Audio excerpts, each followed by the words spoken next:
MC responsibilities today. I did want to say a special thank you to all the folks that are helping this event to happen. And so we start, of course, with the American Legion, that they will be presenting the colors shortly. We also have KBOE, KMZN Radio, Oskaloosa News, who is here doing coverage as well as broadcast.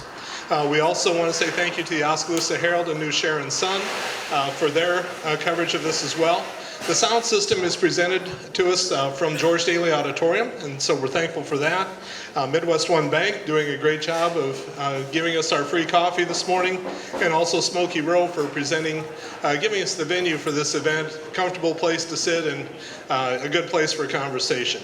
So why don't we start with the presentation of the colors.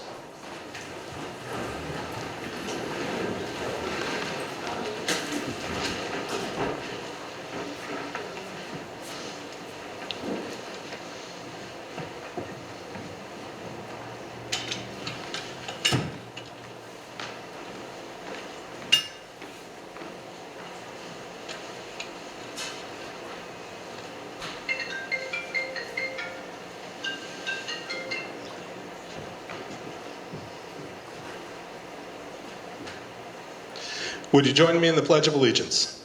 I pledge allegiance to the flag of the United States of America and to the republic for which it stands, one nation, under God, indivisible, with liberty and justice for all. Thank you.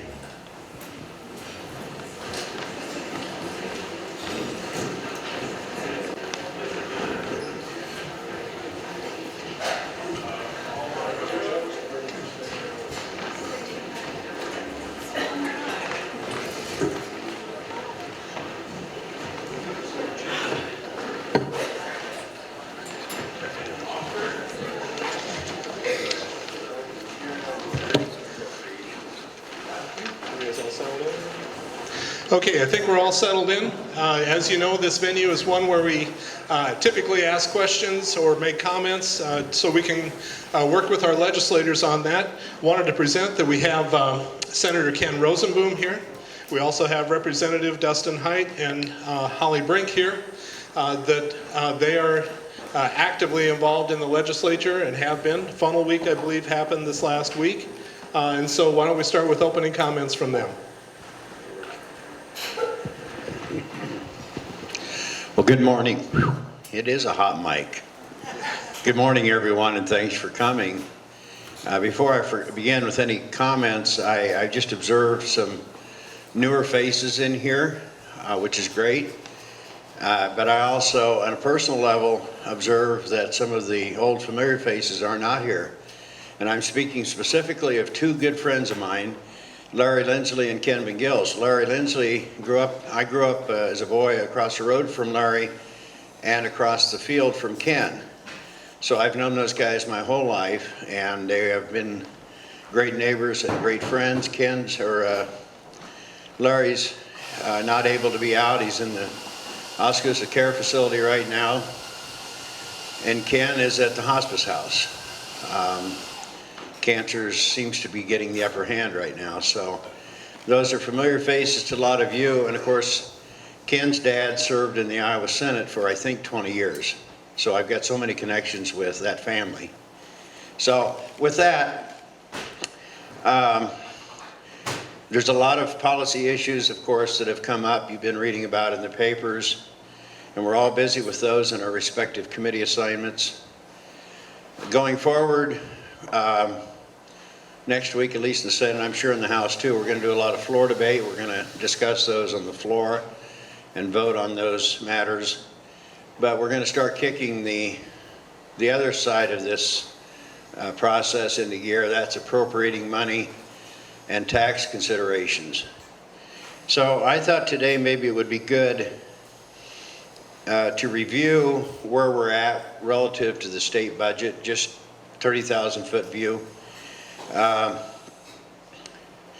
budget's really in good shape. We've worked hard.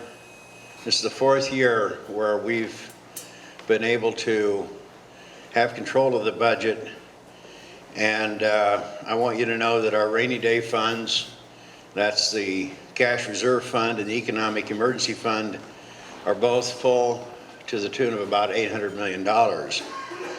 In addition to that, we ended fiscal year 19 with a $289 million budget surplus, and we're projecting ending the 2020 budget year, fiscal year, with a $465 million budget surplus.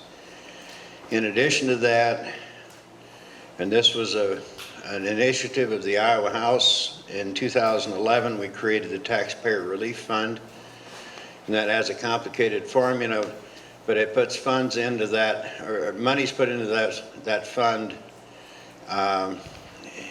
based on the formula, and it's another signal that I think our budget, our House budget is in good order. Our budget is in good order. And that also respects the Iowa taxpayer, which is one of our objectives. We have a lot of lobbyists up there. With the ordinary Iowa taxpayer, you and me, doesn't always have such a loud voice. And then one last comment on the budget. We've obviously have a very strong initiative to lower taxes for Iowans. And legislation we did 2 and 3 years ago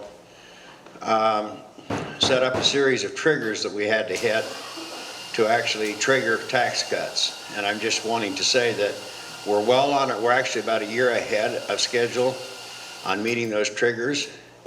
And so we're going to keep a close eye on that. We're going to keep working very hard to manage our budget like you manage yours. There's a close eye on revenue and a close eye on spending. So with that, I'm sure there's a lot of questions. I'll turn it over to my colleagues. Thanks, Ken. As Ken alluded to, this was funnel week this week, which meant bills had to be out of the respective committees in the House or the Senate to still be alive for the rest of the legislative session. So I just kind of thought I'd talk a little bit about 2 bills that came up in the Judiciary Committee. One's maybe more for a little bit of a chuckle. It's a serious issue, but kind of makes us feel like we're in some sci-fi world. And the other one is a very serious issue. So the first bill that we passed out of Judiciary this year had to do with microchipping of employees, and it prevented employers from requiring or offering incentives for microchipping employees. That's a thing. There's a Wisconsin company that has started to do that, and so we decided that Iowa is not a place that's going to happen. So hopefully we see that on the floor, gets through the House floor, gets over to the Senate side, and they can have that conversation over at the Senate, Ken. It's kind of fun. The second issue, though, is a serious one. We passed a bill out of Judiciary which dealt with what's called the gay and transgender panic defense. And this bill was actually crafted with a combination of One Iowa and our Judiciary Chair, Steve Holt from Denison. And what has been happening throughout the country, not a lot, but enough to get our attention, is folks have used the defense that upon learning that someone is gay or transgender, whether they're in a bar and start up a conversation and they view that as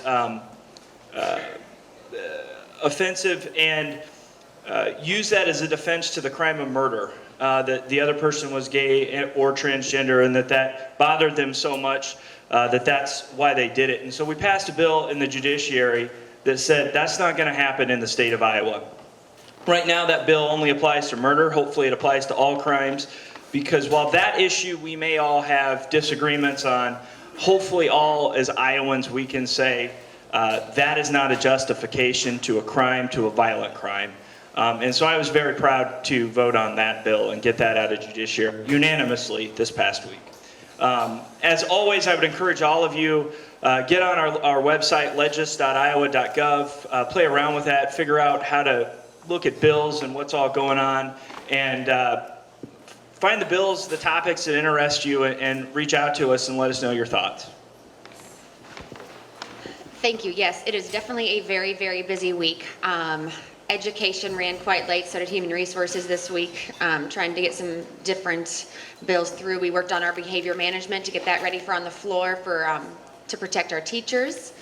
So that's moving in the right direction, and hopefully we can We all were in agreement. There was a couple more things we need to work on with it, but those will be amended on the floor. As well as some help with some disability issues that we're having in our state, working with them and protecting them and the income that they have earned. But really, we're just here to hear from you, so I guess we'll turn it back over. Where is it? Okay. Thank you very much. Who would like to start us off this morning? First question, first comment.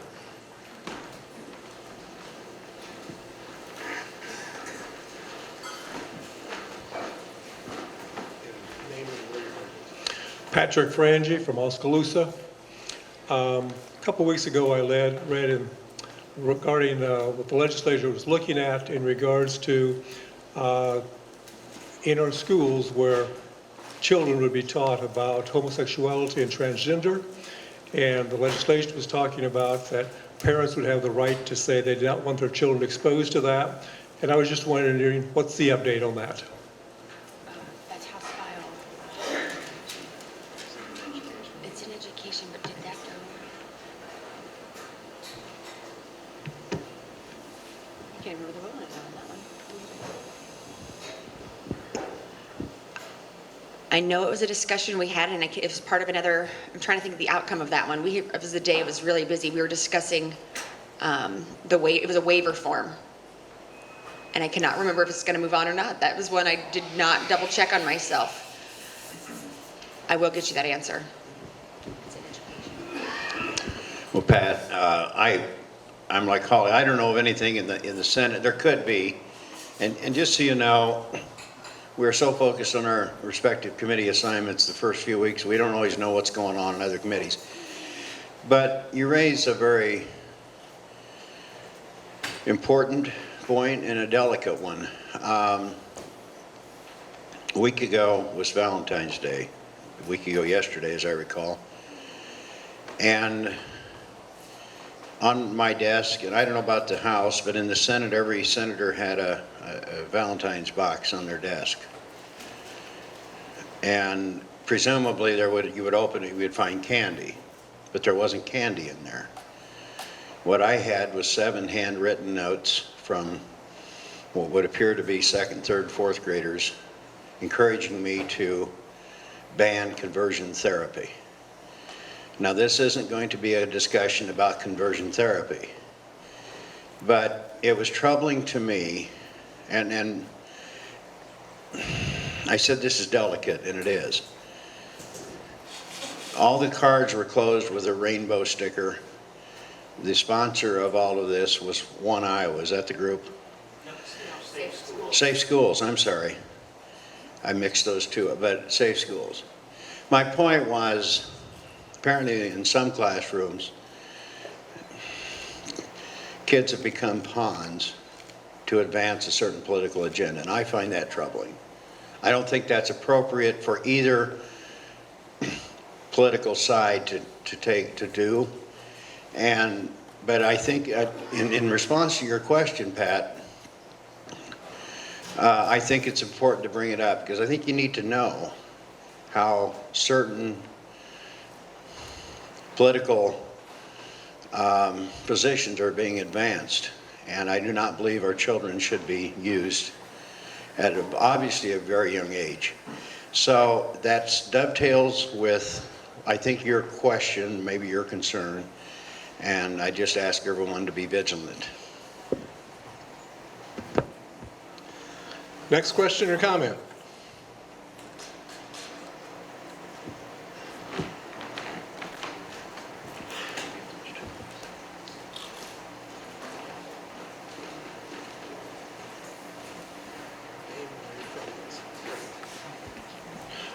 Sam Barnes, I'm from Oski.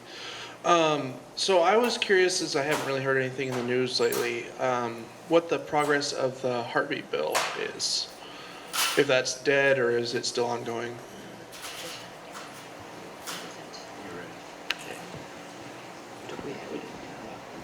So the heartbeat bill was something from a couple years ago.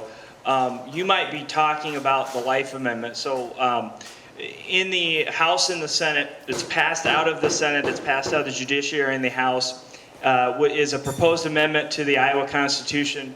That amendment would say that the Iowa Constitution does not protect nor does it prohibit a right to abortion, including the funding of that. That's where it sits right now. As most folks know, the way to become a constitutional amendment is it's got to get through 2 separate General Assemblies. So presuming it's passed this year, it would also have to be passed in the next 2 years, once in the next 2 years, and then it would go to a vote of the people. But that's where that sits right now. But the testing, okay, we're here. The heartbeat bill itself that you referred to was 2 years ago. Were you guys? It was 2 or 3 years ago, but that is tied up in the courts.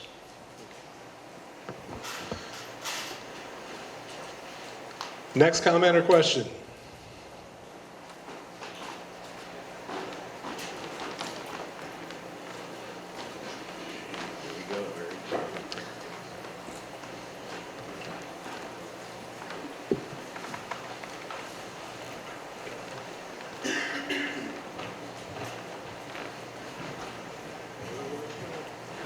Joe Warwick, Mass County. I see that there's been a little discussion up there on picking a state insect. And I think that would be fine, and I would support the idea of selecting the honeybee to be the state insect. Thanks, Joe. Seems like an okay idea to me. Got to be honest, I haven't put a ton of thought into it. I just saw it on our calendar Thursday, but I think Ken would like to talk about that. Yeah, I have a stinging rebuke. Sorry. No, that did pass in committee in the Senate a couple days ago. If we do that, just so you know, Iowa would become, well, there's only 2 states that don't have a state insect. It's Iowa and Michigan. So we're trying to get Michigan isolated to be the only one.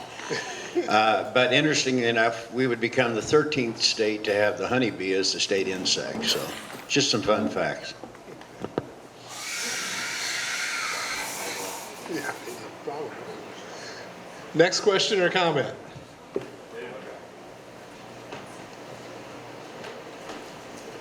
Good morning, Eric Palmer. Representative Brink, I do have a question. I know you had Rubin's bill, and I wasn't sure what the status of that bill is. Nothing has really been debated on the floor yet. It is out of committee. Just waiting to see if we can get some movement on it. So we do need some movement on it, of course. We know we need to keep it going. But there's actually 3 bills, so none of them are 100% dead or anything like that. We're still working on the best we can. My follow-up to that then is there's a Senate Study Bill 3085 and House Study Bill 596 that apparently are wanting to put caps on non-economic damages in medical malpractice cases. And it seems counter or contrary to what you're trying to propose. Are those bills still alive? Are those bills that are would cap medical malpractice non-economic damages still alive? Can't tell you on the Senate side, Eric, but it did not come up for a vote in the House Judiciary Committee. I have made it very clear that I am opposed to any caps on anything. I think Iowa juries can make a decision on those. Thank you. I don't know in the Senate. I'm sure that's in Judiciary. My sense is it is not dead in the Senate, but I don't know that for sure. So stay on your toes. Okay. Next question or comment?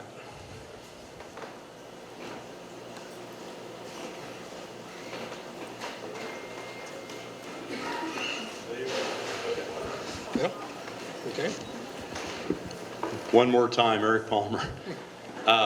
This is on Iowa, the Iowa Water and Land Legacy. I always have a hard time remembering that. Iowa Land and Water Legacy. The governor is finally proposing to raise the sales tax and fund that.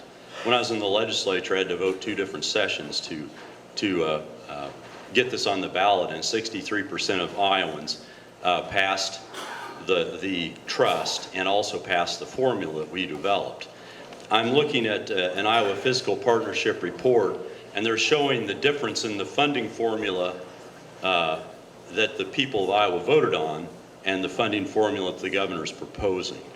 And there's some radical differences in what the governor apparently thinks that formula needs to be changed. And for the life of me, I don't know if 63% of the folks in Iowa voted for it. For the life of me, I don't know why they need to change the funding formula. I mean, I'm just an instance. Under the original formula, natural resources would receive about $46 million a year. Under the governor's formula, $16 million. It just totally skews the formula.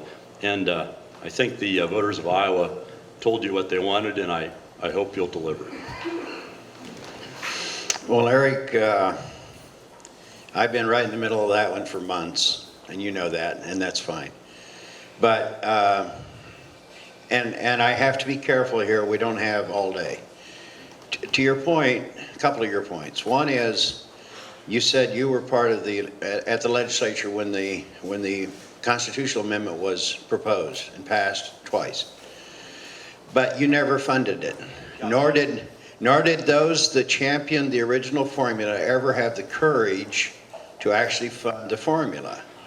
So, now 10 years later, the governor, and with my support with respect to the formula, we're rolling up our sleeves and saying, okay, we've heard for 10 years that 63% of Iowans supported this. By the way, they had no clue what the formula was. That wasn't on the ballot at all. And that was left for the legislature to determine. That's what you wrote in the bill, or what, okay. So, those of us that are trying to carry that ball say that there's two things that have to happen if we're going to fund that formula, or fund that trust. First, it has to be in conjunction with an overall tax reform that leaves the tax burden on Iowans actually less than what it is today. If it raises taxes, it's a non-starter. Should be very clear. Number two, the formula has never been acceptable to a large number of Iowans. So, and I'll give you an example. I have nothing against trails. My wife uses a trail here almost daily. But the state has has traditionally funded trails to the tune of $1.5 million a year. You could argue it should be more. Under the formula, they would get $18 million a year. Nobody in my district is interested in the state spending 18 million tax dollars a year on trails. That's not what I hear. So that's just an example of why the formula needed to be changed. Okay, one more. Just a quick follow-up to Ken. I voted for it twice, and if I hadn't lost, and the Democrats hadn't lost control, it would have happened. I guarantee it. It would have happened. That's number one. The other comment you made is, I think the Iowa folks did have a clue when this was passed. It was the initiative to pass this was well organized, and the information was put out to the public. And I really have more faith in the Iowa voter. I think they knew what they voted for, and 63% of them wanted it. And this formula, and we may not want trails as much in rural Iowa as, say, in the larger cities, but there's a great demand for trails, and $20 million is not going to build a bunch of trails. Trust me. So I just do want to point out something, Eric, because I enjoy these back and forths, but I think what you just said is the Iowa voters said we don't want the Democrats raising our taxes, and so they put Republicans in charge before that happened. But more to the point, and I still want to hear what folks think on the governor's tax plan, because in addition to trails and water and all that, it encompasses a lot of issues. It encompasses mental health funding, and I'm starting to hear from my regions what it means for them, and I understand the governor's office may be tweaking with that formula as well. And so all of it's important, but I want to make sure that we don't lose the forest for the trees. While we may like this part over here, we've got to look at the bill as a whole. And so I just want to make sure that we all keep that in mind. And sorry, folks, you're going to have to indulge me one more comment, Eric, because you pointed to the fact that Iowans knew what they're voting for. 3 years ago, I got a thistle from the Des Moines Register for revising history, they said. And what they said that Iowans knew exactly what they voted on.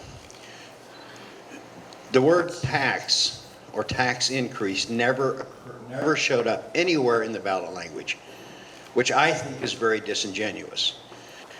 Who wouldn't want to create a trust fund to protect our natural resources? That's got warm fuzzies all over it. Sounds great. We all support that. You throw in the words tax increase in the same discussion, I don't know how the vote would have been.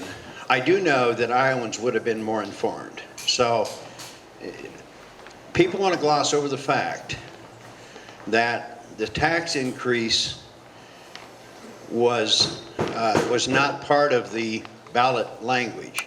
I think that's disingenuous. And I'm just going to go with two. There was a lot of sides. When we were here last time, we asked for feedback. I mean, we're hoping people will check into it. It can be a huge, I mean, just mental health funding alone for our region can decrease by a very large amount of money. Until that's proven, I can't support something that's going to take possibly $1.25 million away from our region. We can't do that. And so while it's great in theory, we also have to look at the unintended consequences that come down the line and some of the other areas. But we've also had some other changes in legislature, like, you know, water quality and things. And so it's not that we're not taking it seriously and looking at it, but we do need to make sure it's not going to go in a reverse effect, that we're not choosing trails over mental health.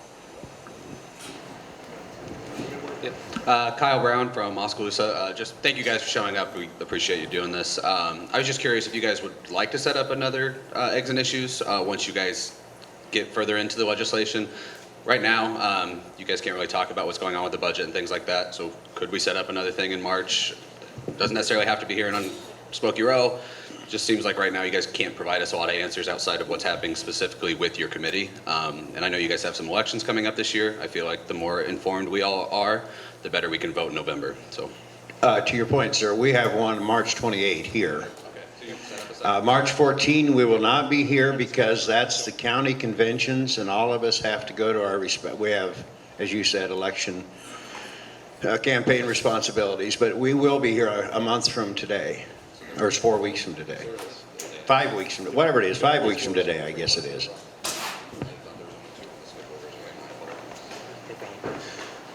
Other thoughts or questions?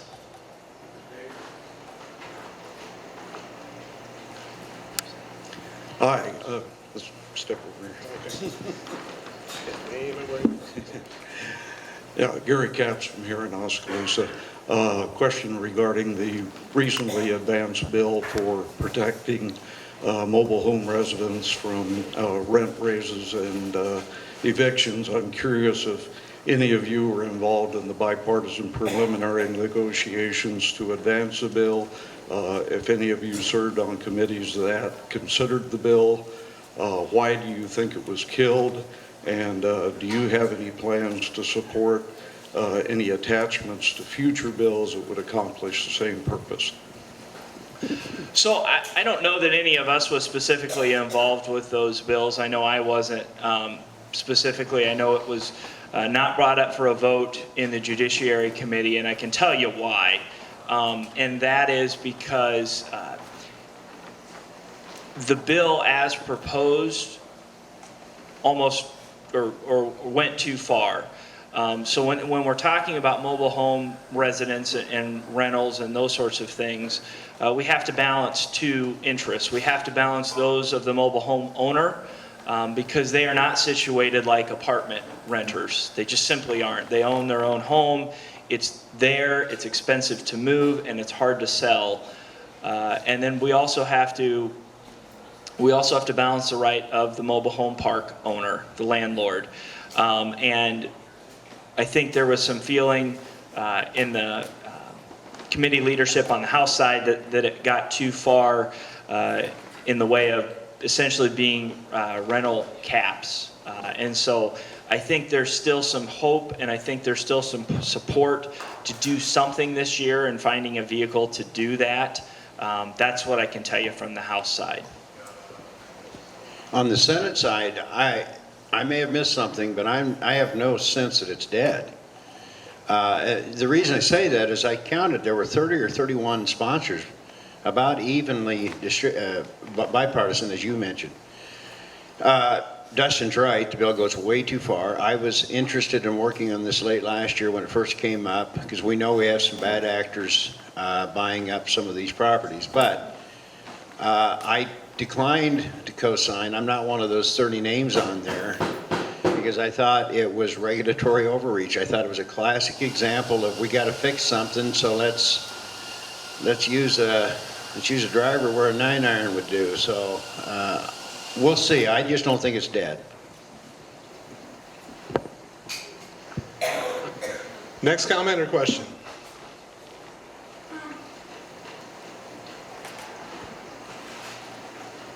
You have to come around. Name and where from, please.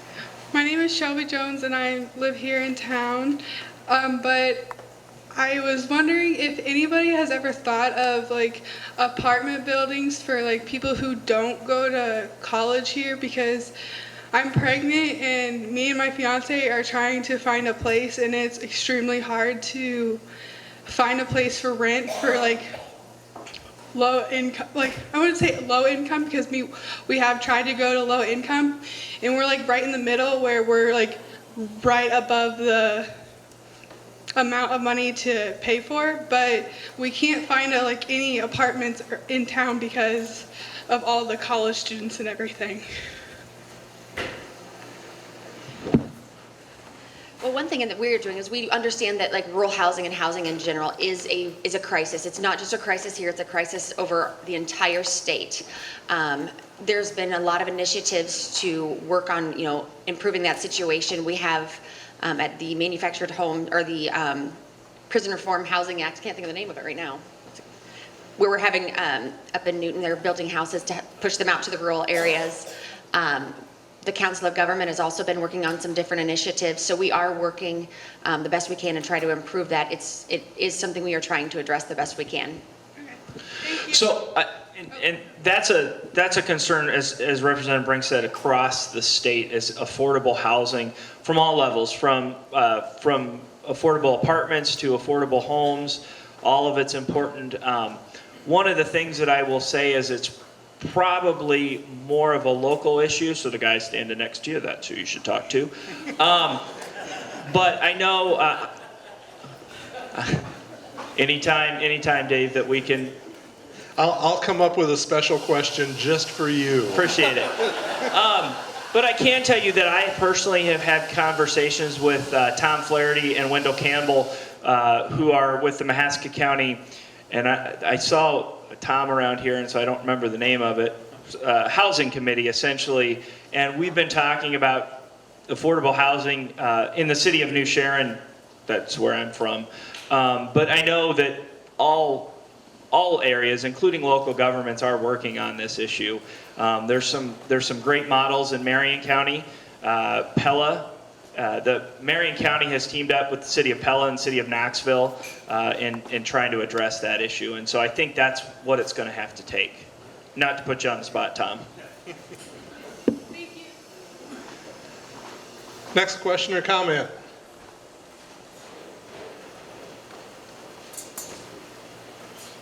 Okay, Dustin. So there was a proposal made some time ago regarding allowing felons to vote. And so the way the theory goes is that, well, after they've served their time, paid their dues to society, then that they get the right to vote. And I was reading last night about a federal appellate court in Florida that had said you can allow felons to vote. However, you cannot put in there that they have to pay their restitution, because that creates a wealth barrier to them being able to vote.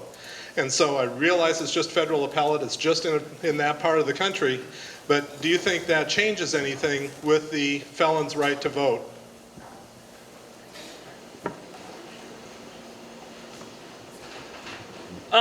That's a good question, Mayor Creutzfeldt. And it's a tough one, because there are different thoughts on this. I mean, Democrat, Republican, I don't think party affiliation really has much to do with the issue on this one. I can tell you where I stand, and probably with that Florida appeals court, I understand people that have committed crimes, they need to do their time, they need to pay back both the state and the victim. I get that.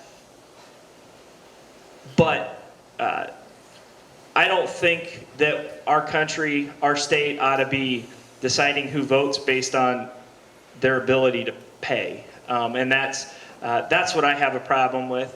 I know that may be what we have to do to get votes to pass this in Iowa. I know we passed the amendment, I believe it was 98-2 out of the Iowa House last year, and so it's up to the Senate this year, and I know Senator Rosenboom is very supportive of this.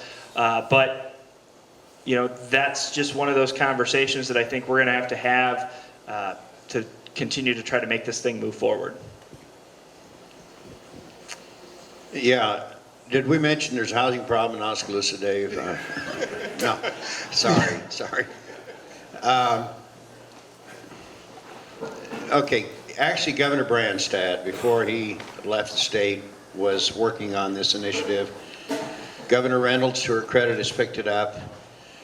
And I have been supportive of restoring, having a better system to restore voting rights to convicted felons that have paid their debt to society. But that's where it gets tough. I'm not on the Judiciary Committee.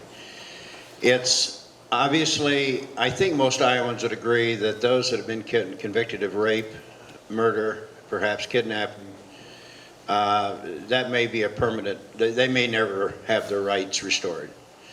But then it gets tougher, because where do you start drawing lines? And obviously a prison sentence having been served is a clear marker, right? We all understand that.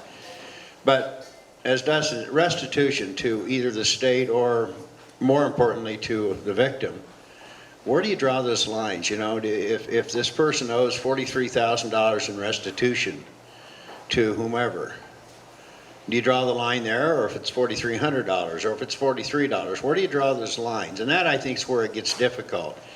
So thankfully, I'm not on the Judiciary Committee, and so I'm not involved in the discussions. But I know that Senate Judiciary Committee is dealing very forthrightly with this, trying to find the right tone, I guess. So I guess we'll just have to see. I'll just say to you that I'm not on judiciary, but I've been a part of the conversation, and you know, in the House there's 53 on the, you know, Republican side, and we probably have 53 different options for this. So it is a discussion. We work on it, and not only just what dollar amount, but there's other ideas of, after so many years of them making their payments, we can, you know, maybe go there, like make a midway point of how many months or years they've made payments and heading in the right direction. I mean, there's a lot of different opinions, so.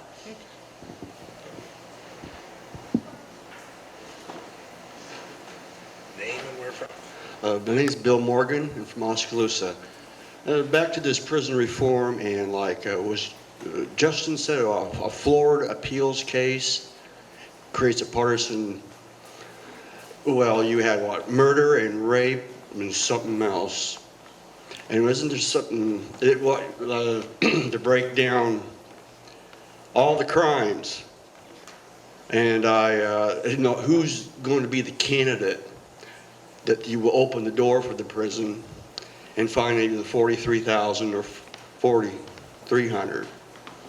And now there's only 3 crimes, whatever we mentioned. There's arson and destruction of the environment's too big, but you know, like we don't poison the water too much anymore. But there was the anthrax scare. But okay, well, it's nonpartisan issue.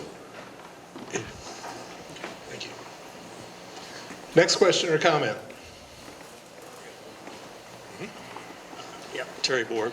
Is there a 1-cent sales tax proposal? Well, that's what Eric's talking about, Terry. If the Iowa Water Land Legacy Act, or whatever, the Natural Resources Trust Fund, it's got so many names.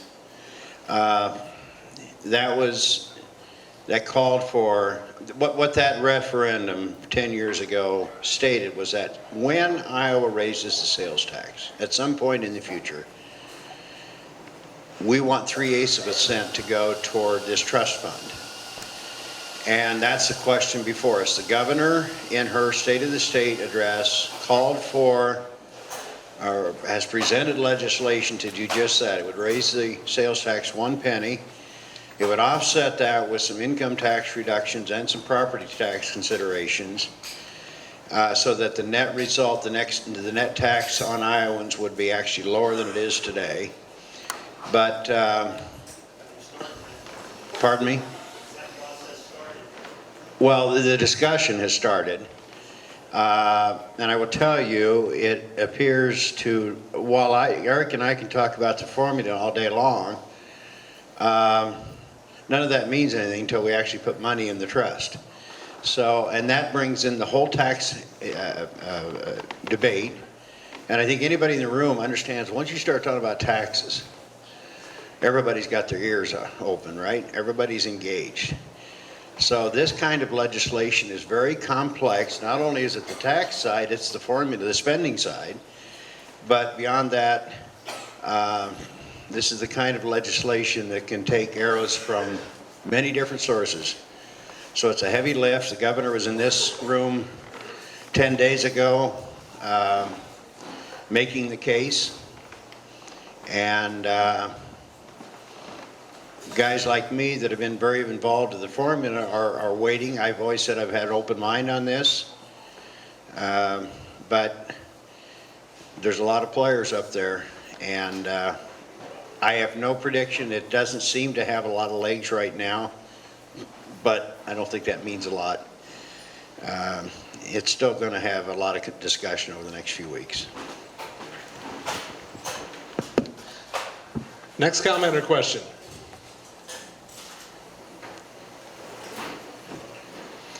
Okay, Ken, in your newsletter this week, you talked a little bit about Senate File 2190. It's a bill to address student behavior in the schools.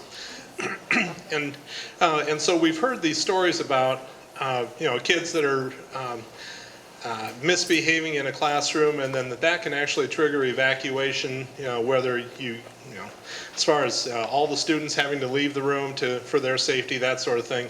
I wondered if you could describe a little bit about what this legislation, what the problem is that it's trying to solve, and what some of the features of the bill are that are trying to create some solutions. Well, thanks, Dave. And I brought along a cheat sheet in case this question came up, because I don't pretend to have all this committed to memory. Amy Sinclair, who represents the Senate district just west of us and chairs the Education Committee, has spearheaded this. She's done an awful lot of work on this.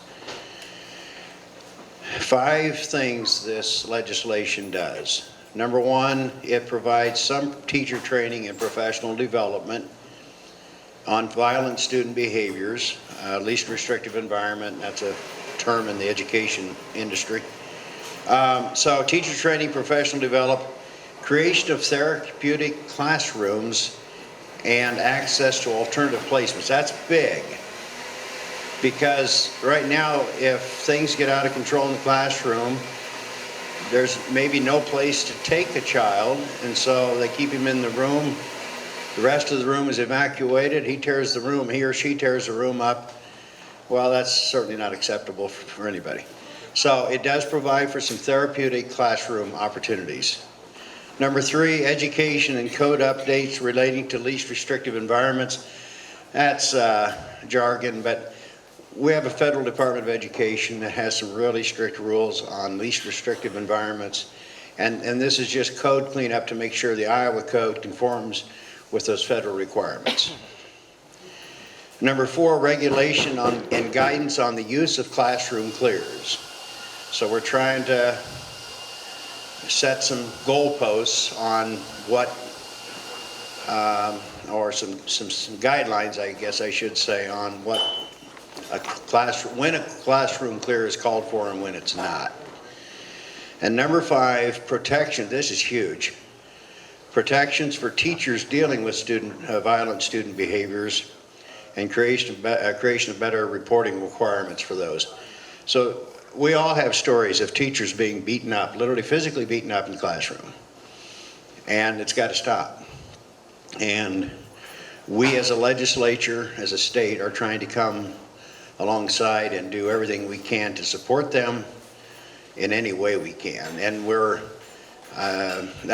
this passed the Senate Education Committee 2 weeks ago. It passed the Senate Appropriations Committee Wednesday or Thursday morning. I serve on both of those committees because there is a $2.5 million price tag to this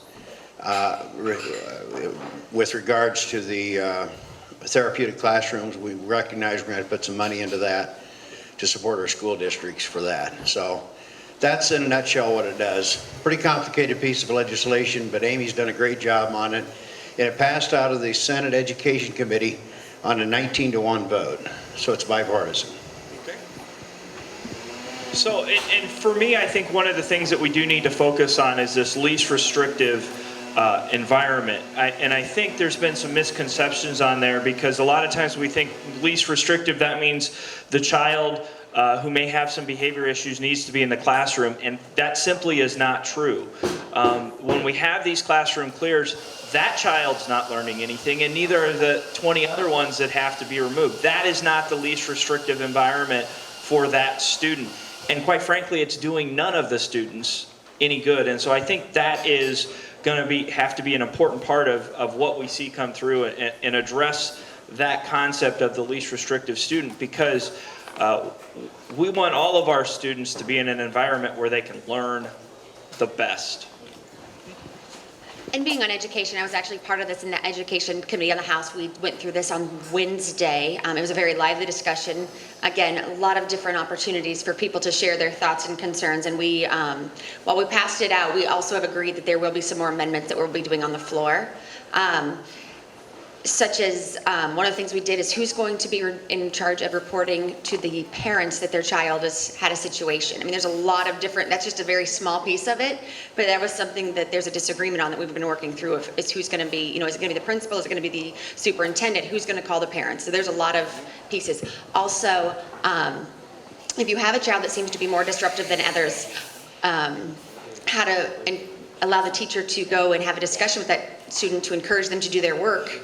Some people say that we shouldn't do that because that could make them mad, where others are like, that's what they're in the classroom to do, is do their work. So we should support our teachers, and they should be able to go to a student and say, we need to, let's get our work going. Let's encourage them. So we got several pieces. We took amendments on both the Democrats brought out, and so that, and some of the Republicans. But I know there's going to be more, and so it's definitely a piece to be watching for the future. One quick follow-up to that. I guess I'm thinking about, when I think of behavioral issues, I can remember years ago when we put cameras on school buses, so that way that the driver had the ability to show the parents, this is what your child is doing on the bus, this is why there's discipline happening. Is there the capability, or is it already being done perhaps, to have cameras in the classroom to show how a situation escalates? And if not, what are the thoughts against it or for it, if you've got any? Okay, you managed to embarrass me. I don't have a clue. I don't know that, Dave. I can't answer that. I do know that in the context of other legislation we've done in previous years relative to gun violence and classroom safety, we've had those discussions. And obviously that's a very sticky wicket in terms of where you can and can't put up cameras and that sort of thing. So I don't have a good answer for you today.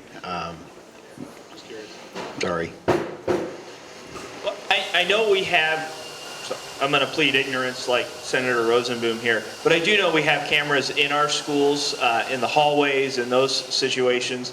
Whether or not we can or cannot, or a law change would be needed to have them in classrooms, I have no idea. But it does, it does then address, we would have to address some larger issues, and that includes the privacy of the other students in those classrooms. And so that's a big topic.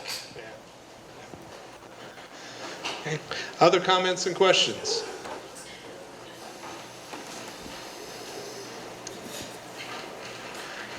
I'm Marlene Etter. I'm from here in Oskaloosa. I teach 4th grade at the elementary building, and I have been a witness to some of these behaviors. How about we fully fund education? Because a lot of these students need a paraprofessional at their side to guide them in their learning, but that's not happening.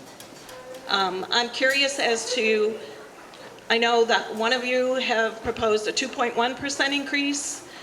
One side has proposed a 2.5, the governor says 2.5. Where are we in that? So I would just like our schools fully funded. 3 years ago, you took away rights of teachers. Here in Oskaloosa, our pay scale has been frozen for 3 years. We've gotten trivial amounts of raises that barely cover the cost of our insurance.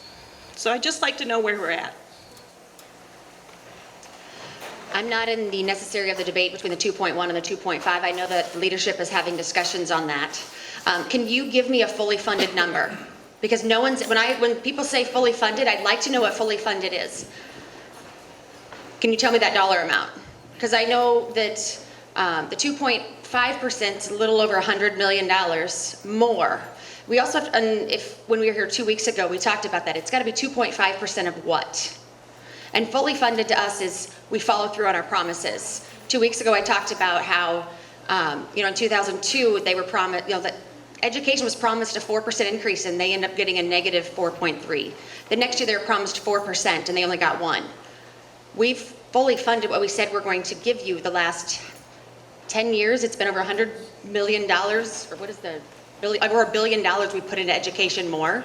It's right there in that, close to that $1 billion mark. We are making it, but again, we don't print money. We cannot go over 100%. K-12 education is taking 43 cents. Education as a whole is 56 cents of every dollar that you send in.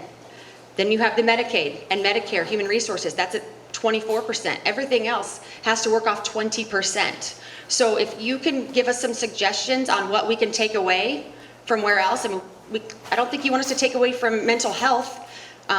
We can only get to 100% of the pie. And so we are doing the best we can. When our ongoing revenue, like last year, was 1.6% growth, yet we gave education 2.3, we had to take away from someone else again to get there. And so I think it's really important that we look at the budget as a whole and explain that. You can't say we don't care about education. We took it away again from another department to give to education. We cannot extend. If we go with the 2.5%, we are investing $13.94 per hour for every single student for every hour they're in there in the classroom for the entire year. $13.94 an hour for every Iowa student. I think that's a very important number to look at. And again, we don't have, if anybody has any suggestions of who's not, we can take away, let me know. I simply agree with that for the most. We had this discussion 2 weeks ago. I got a sheet up here that talks about fully funding because no one has ever defined that. I've been doing this 8 years. Nobody ever said what that number is. I don't know what that looks like. And we have defined it in my view by saying we promise what we promise what we can deliver, and we deliver what we promise.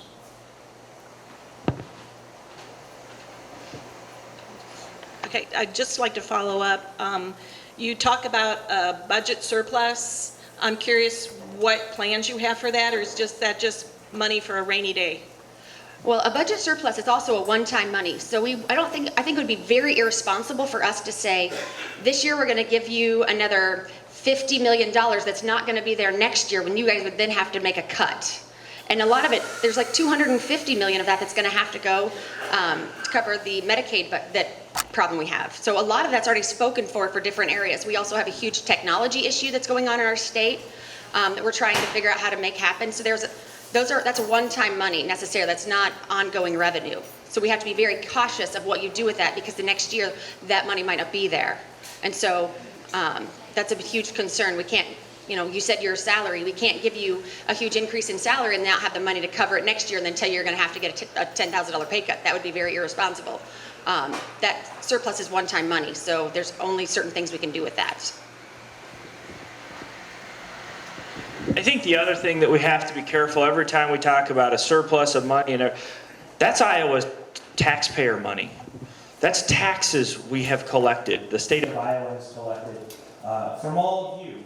And so I know that we up here, instead of continuing to grow spending, government spending the most that we can grow, we'd like to cut back on it so that we can keep more tax dollars in Iowa pockets.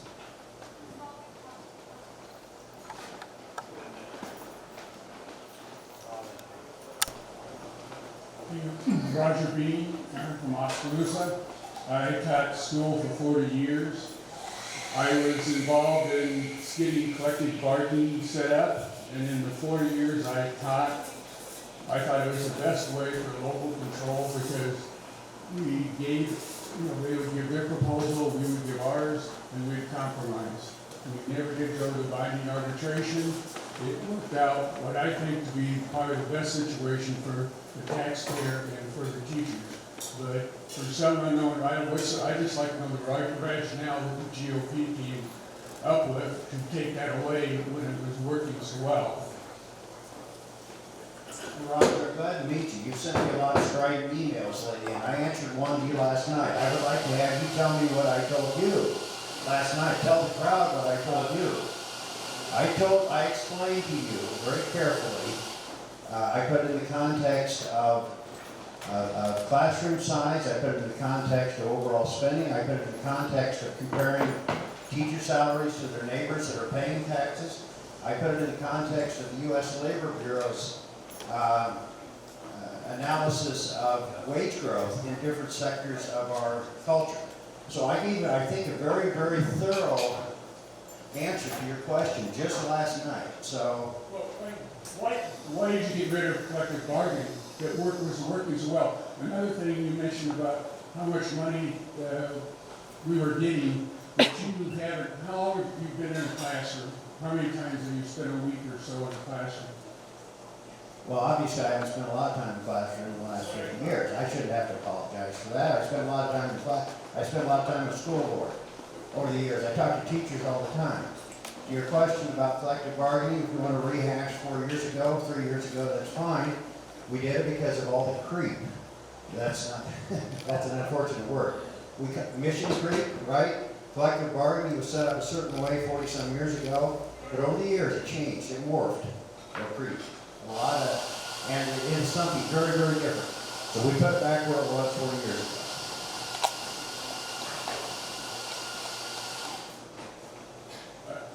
Yeah, it did not change or creep. In the 40 years that I was involved in it, it stayed the same. We worked together and came up with a compromise. And in your letter, you talked about why we needed more money.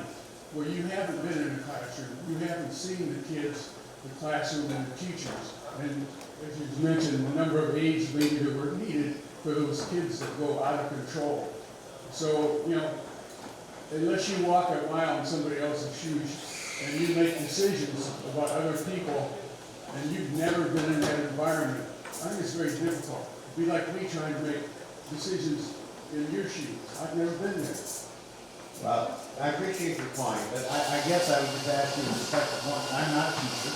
My wife spent quite a few years as an associate in our local school district.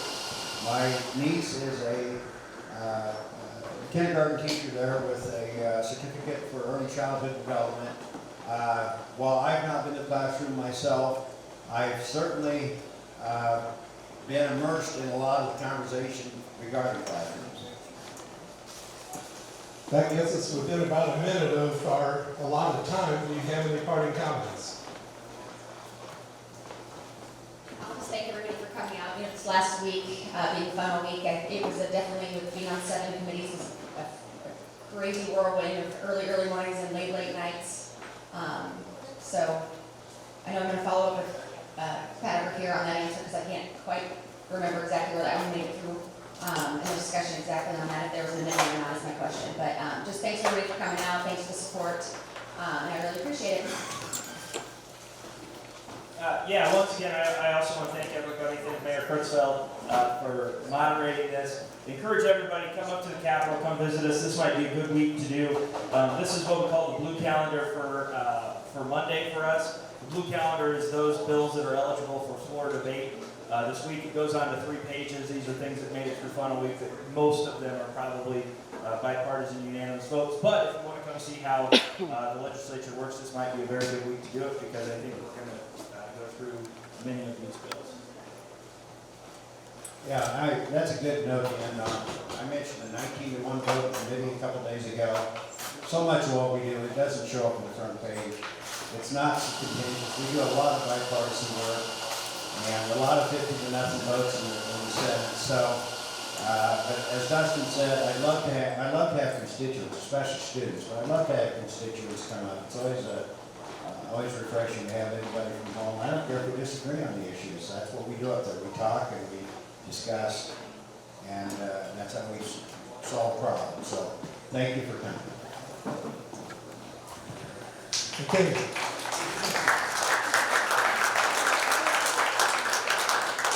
So with that, we say thank you once again to the American Legion for the presentation of the colors today. We thank you to KBUE, KMZN Radio for their coverage, Oskaloosa News for doing the broadcast as well as for their reporting, the Oskaloosa Herald and New Sharon Sun for their reporting, the George Daly Auditorium for a sound system where we can hear at the top of the coffee grinders and all of their heavy equipment. The Midwest One Bank for their complimentary coffee that's still flowing, and also the Smoky Row for having the event here. It's a wonderful venue for this sort of thing. So with that, thank you very much for your participation, your kind attention. Let's go out and have a great 51-degree day on the 22nd of February. Thanks, everyone.